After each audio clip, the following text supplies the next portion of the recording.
التقاليد اللي بنعملها كل عيد، وطبعا يعني معروفين فيها. الشمس عم تفوت بعيوني، الشمس طلعت يعني ما شاء الله. فكل عام وانتم بخير، ينعاد عليكم حبايبي. عم صور لكم هذا المكان لانه يعني كتير كتير كتير حلو.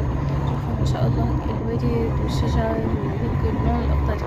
انا كتير من الناس اللي بتحب الطبيعة وبتحب هيك اماكن، كتير بحب صورهم يعني، حبيت شارككم فيهم.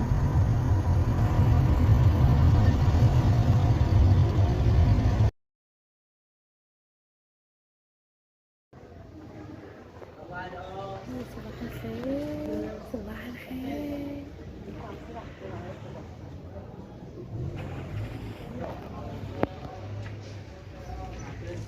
او طبعا مثل ما قلت لكم نحن في عنا عادات بسوريا، يعني ما بعرف اذا باقي البلدان موجوده هالعادات.